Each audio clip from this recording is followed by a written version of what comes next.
Hi, I'm Nate Goya, and I've been involved in youth ministry for over 8 years as a Catholic youth minister, worship leader, presenter, and a retreat master. And I'm very excited to share with you what I have learned over these 8 years about writing and giving talks and what I like to call Talk Writing 101.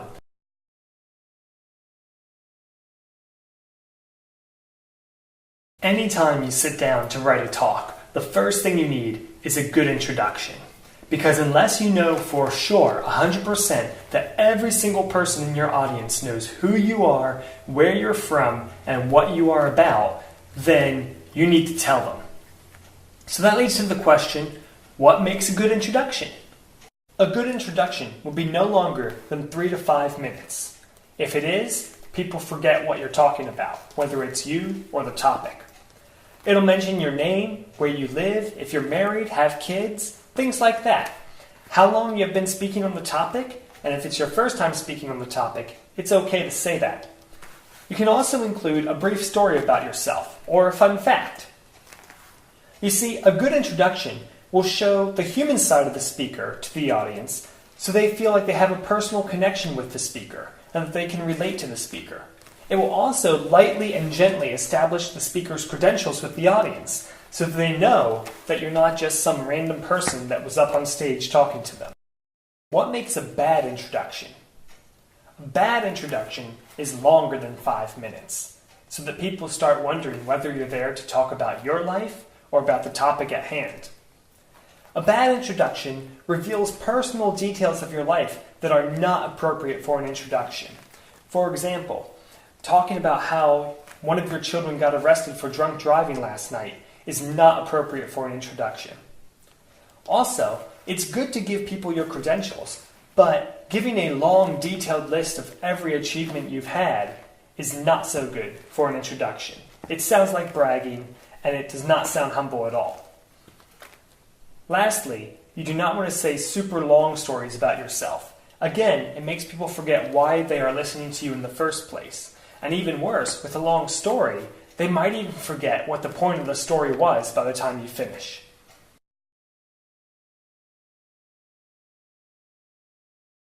Once you've tailored that introduction perfectly and told the audience who you are and what you're about, it's time to get to the meat of your talk, the reason you're there, the body. Many times when you get to writing the body of your talk, the topic's already been picked for you, and that's great. If it's not, however, that's the first thing to do, is pick a topic. And when you pick a topic, make sure it's something broad, even vague. You don't want to limit yourself with a topic that's too narrow.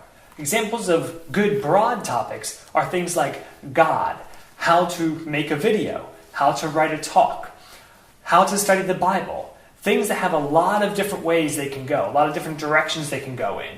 Examples of bad topics would be things such as times that Jesus said the word is in the Bible, or ways to make a peanut butter and jelly sandwich. These are very narrow topics and don't have a lot of different varieties of ways to approach them. So pick a broad topic, one that has a lot of room in it. Once you have your topic, the next thing to do is make a mind map. Map out all the points you possibly could make on the topic that you're speaking on. Include subpoints for each topic as well, as I have in this mind map. Leave no point out of your map. No point is too stupid or too weak or not good enough for a mind map. Put them all down. When you're done, look at all your points and choose one point you want to make in your talk for every 5 to 8 minutes of length your talk is to be. So for example, in a 20-minute talk, you should have 3 to 4 points. When you pick your points, you need to ensure that they are related to each other and can build off of each other.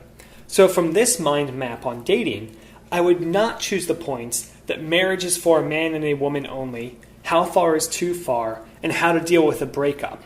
They won't weave together very well, it'll be confusing if I try to, and they just don't jive. On the other hand, if I chose the points, why are you dating, what makes a good date, and how much affection is too much affection, these will flow together much nicer and will build off of each other to make a solid body for my talk. Lastly, organize those points and subpoints into the order that you want to talk about them, whatever that may be. Make sure they flow together nicely, they weave together nicely, And voila, you've got the body of your talk. And that leaves one thing left for us to worry about: how to wrap it all up. So here you are, at the end of your talk, the conclusion, the last part. And there's only 3 points you really need to worry about for your conclusion. Summarize the points you made, tell the audience what it is you wanted them to learn, and provide the audience with closure at the end. And that's it. While you have now written your talk, you're still not quite yet done. There's one more thing you have to do, because what you have right now is a skeleton, and we need to give it flesh. So that leads us to tools you can use to enhance your talk. Here we are for real now. The last thing we have to do for your talk, in terms of writing it at least. Putting tools in to enhance it. Because if you get up and say all the stuff you wrote down, you may give a good talk, but it's not going to quite be a great talk. And I want you to give great talks. So I'm going to list some tools. I'm going to list them in terms of where I like to use them, be it the introduction, the body, or the conclusion. You can feel free to use them where you see them working well for you. 2 things I often use in the introduction are an irrelevant personal story and a silly prop or a game. An irrelevant personal story is exactly that. Something amazing you did at one point in your life, something silly that happened to you, or something just plain out funny that happened to you.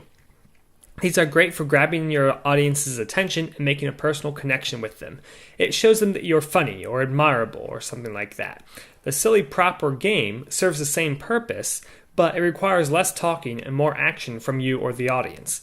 For example, a friend of mine at a retreat, to introduce himself one day, simply blew up a bottle of Coke, and that was it. It got people's attention, it amused them, and it had them connect with their speaker. 2 things I use in the body are the relevant personal story and volunteer participation. A relevant personal story is the same as an irrelevant personal story, except now it's meant to be focusing on what you're saying and not just for kicks and giggles. A relevant personal story will enhance a point, drive a point home, or help people to understand something you're saying better. And it's something that, again, has actually happened to you. So, again, with our example of what makes a good date, if you have an experience of a good or a bad date, share it in the body of your talk. With volunteer participation, this is a tool you can use to get your audience involved, keep their attention, and sometimes amuse them. You can use volunteers to hold up signs, to act out a skit, answer questions, whatever. However, whatever you have volunteers doing, make sure it is again relevant to your points. 2 tools I use in the conclusion of my talks are songs and challenges. If a song is relevant and sums up what you're saying, then use it. It's a great way to let people reflect upon what you were saying at the end of a presentation. And it's even more powerful if you can play this song and sing it for them. If not, however, an audio version will do just as well.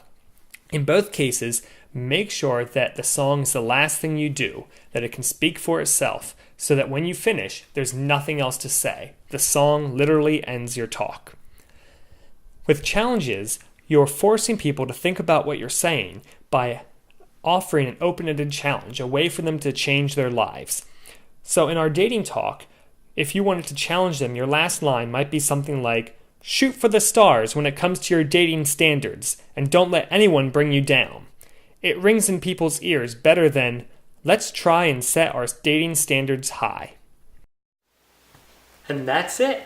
I hope you found this video helpful, and that you're tuned into the next video on how to present that talk that you just wrote.